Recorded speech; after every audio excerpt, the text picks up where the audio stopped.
Salam dan bahagia.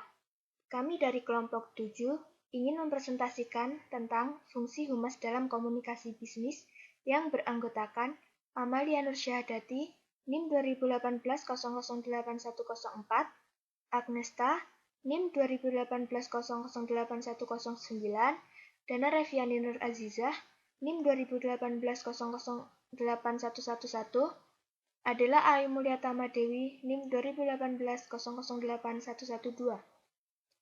Berikut materi yang akan kami bahas. Baik, di sini yang pertama ada pengertian humas. Humas atau yang dalam bahasa Inggrisnya populer dengan sebutan public relation merupakan salah satu bagian dari kajian ilmu komunikasi yang paling pesat berkembang. Menurut Gruning tahun 1984, humas adalah kegiatan manajemen komunikasi antara sebuah organisasi dengan berbagai macam publiknya. Nah, yang selanjutnya akan dijelaskan oleh teman saya. Baiklah, di sini saya akan menjelaskan fungsi dari public relation. Yang pertama yaitu menciptakan hubungan harmonis antara organisasi dengan publik internal dan publik eksternal. Jadi, dalam suatu organisasi perlu adanya keharmonisan seperti dengan publik internal dan eksternal. Dalam publik internal, perlu menjaga keharmonisan seluruh elemen yang berpengaruh secara langsung dalam keberhasilan perusahaan, seperti karyawan, manajer, supervisor, pemegang saham, dewan direksi perusahaan, dan sebagainya. Begitu pula dengan publik eksternal, yaitu hubungan dengan pihak luar perusahaan merupakan keharusan yang mutlak karena perusahaan tidak mungkin berdiri sendiri tanpa kerjasama dengan pihak luar.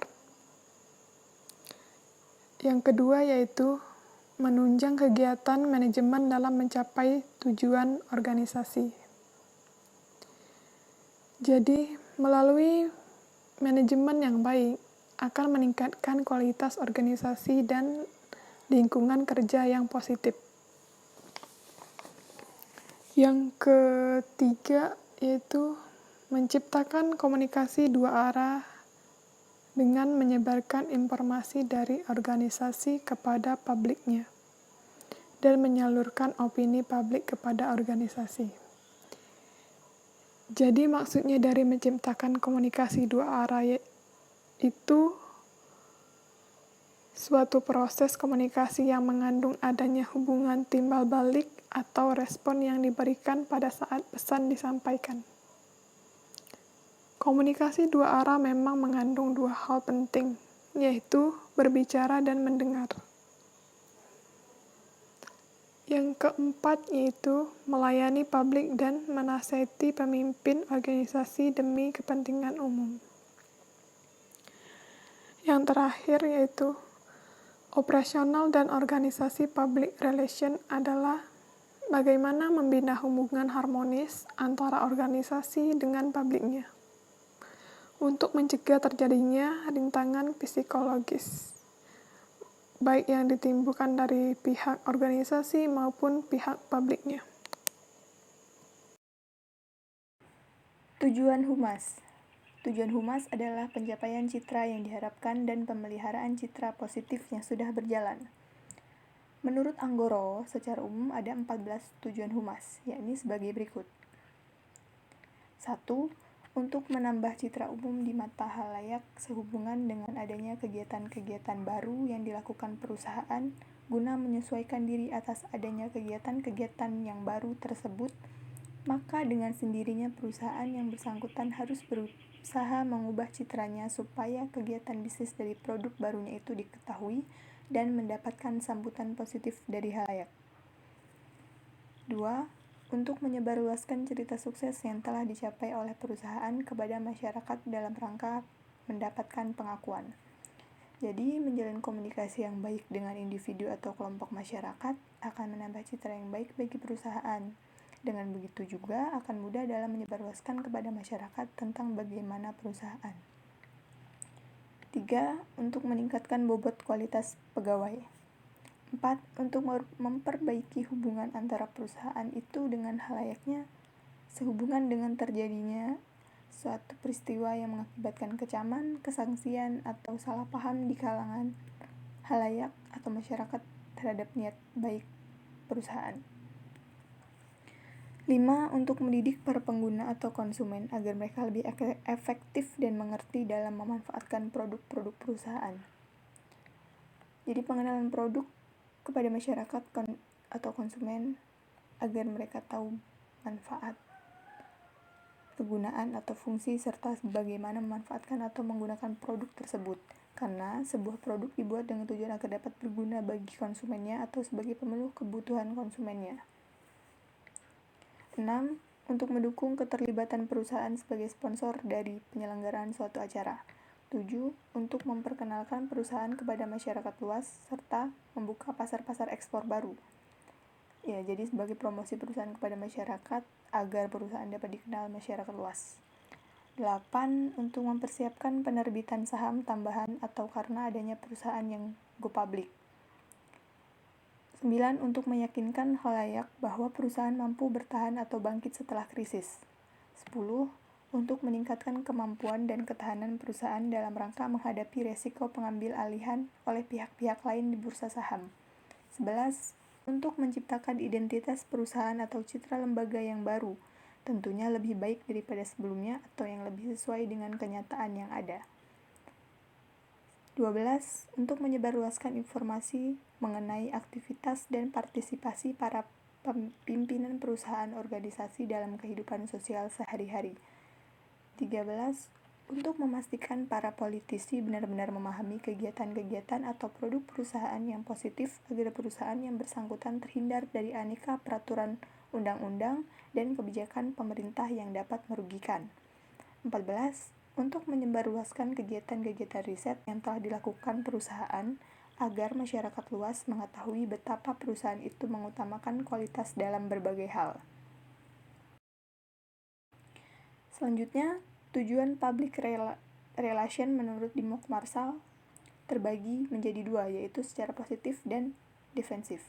Yang pertama secara positif, yaitu berusaha untuk mendapatkan dan menambah penilaian dan goodwill suatu organisasi atau badan.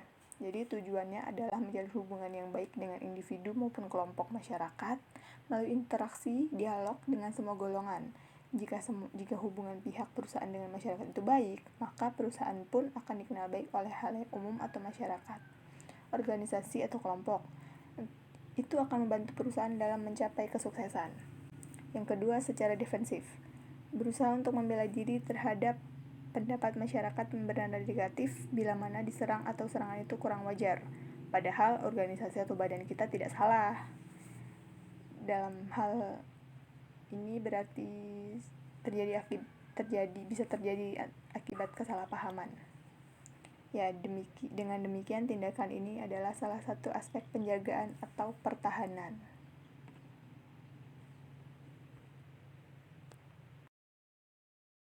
Baik, di sini saya akan menjelaskan mengenai manfaat humas dalam organisasi menurut Frank Jeffkins. Yang pertama, manajemen krisis. Dalam beberapa dekade belakangan ini, boleh dikatakan hampir seluruh organisasi pernah mengalami krisis sehingga kalangan pemimpin atau pihak manajemennya mulai menyadari bahwa mereka membutuhkan serangkaian persiapan dan kesiapan tersendiri untuk mengatasi berbagai masalah yang terdesak, terutama yang berkaitan dengan hubungan pers atau hubungan media. Oleh karena itu, setiap organisasi atau perusahaan perlu membentuk sebuah tim manajemen krisis yang permanen. Yang kedua, identitas perusahaan. Tugas untuk menciptakan identitas perusahaan biasanya menjadi tanggung jawab staf humas karena hal itu menyangkut semua aspek dari organisasi secara keseluruhan dan menjadi bagian yang sangat penting dari keseluruhan komunikasi yang dijalankan oleh organisasi. Yang ketiga, hubungan-hubungan parlementer. Dalam konteks ini, hubungan parlementer ialah hubungan-hubungan antara berbagai organisasi, baik secara langsung maupun melalui perantara konsultan khusus dengan pihak pemerintah, para anggota parlemen, serta para birokrat dari berbagai departemen dan instansi pemerintah. Yang terakhir, public relation financial. Sejak lama sudah ada para konsultan public relation atau PR yang mengkhususkan kegiatan di bidang keuangan. Kegiatan mereka inilah yang PR keuangan atau financial PR dan operasi bisnis perusahaan disebut sebagai PR perusahaan atau corporate PR di pusat keuangan. Mereka melakukan kegiatan PR di seputar peristiwa keuangan atau bisnis dalam rangka mendukung rencana perusahaan kliennya untuk memasuki bursa saham atau dalam rangka mendukung peluncuran laporan keuangan tahunannya. Jika manfaat ini dilihat dari segi umum, manfaat tersebut adalah sebagai berikut. Yang pertama, memahami, menganalisis, dan mengevaluasi kecenderungan perilaku publik diklasifikasikan oleh Frank Jeffkins menjadi 4 situasi yang dihadapi oleh humas, yakni tidak tahu, apatis, prasangka, dan memusuhi. Dalam hal tersebut, tugas humas dapat mengubah publik yang tidak tahu menjadi tahu, yang apatis menjadi peduli, yang berprasangka menjadi menerima, dan yang memusuhi menjadi simpati. Yang kedua, mempertemukan kepentingan organisasi atau lembaga dalam kepentingan publik.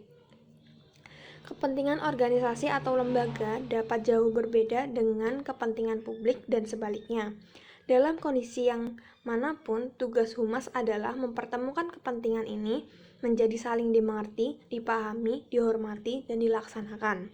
Bila kepentingannya berbeda, maka humas dapat bertugas untuk menghubungkannya.